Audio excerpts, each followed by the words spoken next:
Hello అండి, అందరూ ఎలా ఉన్నారండి? అందరు బాగున్నారా? అందరికీ శుభోదయం అండి.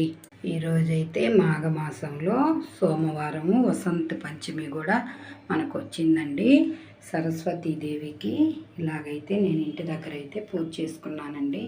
నాకైతే అమ్మవారి విగ్రహం అయితే లేదండి. నేనైతే ఎప్పుడు పెట్టుకోలేదు, ఉండొచ్చో లేదో కూడా నాకు తెలియదండి. అందుకని నేను ఇలా లక్ష్మీదేవికి ఇలాగైతే పూజ చేసుకుంటున్నాను.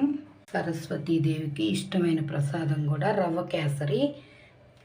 తెలుపు రంగు అంటే ఇష్టం కదండి, అందుకనేసి పాలు రవ్వ కేసరి కూడా అమ్మవారికి అయితే పెట్టుకున్నాను. సరస్వతీదేవికి బెల్లం, అరటిపండ్లు ఇలాగైతే ఈరోజు సోమవారం కదండి, శివయ్య తాతకు కూడా అందరికీ ఇలాగైతే పెట్టుకున్నాను. నేనైతే ఇంట్లో ఇలాగైతే పూజ చేసుకున్నానండి.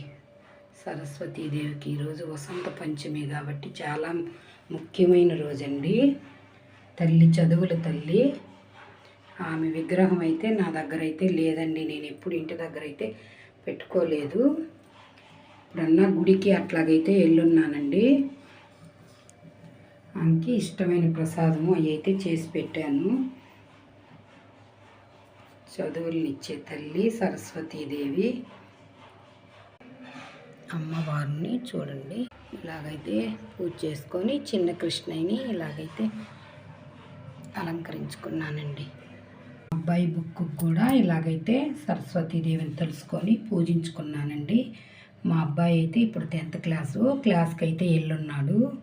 అందుకని బుక్ అయితే పెట్టుకునేసాను పూజ దగ్గర.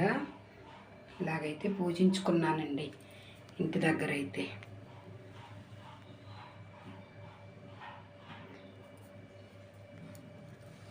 ఇప్పటికే చాలా విగ్రహాలు అయిపోయి ఉన్నాయండి, అందుకనేసి సరస్వతీదేవి తెచ్చిపెట్టుకోలేకపోయాను. ఈ విగ్రహాలన్నీ శుభ్రం చేసుకునేసరికి చాలా టైం పడుతుందండి నాకైతే. ఈ అమ్మవారిని తలుసుకొని ఆ తల్లిని వేడుకొని పూజ చేసుకుంటున్నానండి.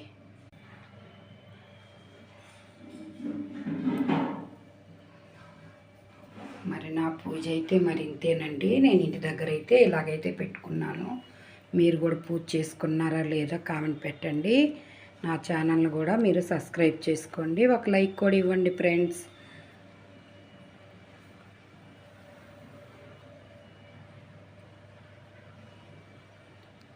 సరస్వతీదేవికి అయితే ఇలాగైతే పూజ చేసుకున్నానండి నాకు తెలిసినంతట్లో. మరి ఉంటానండి, బాయ్ అండి.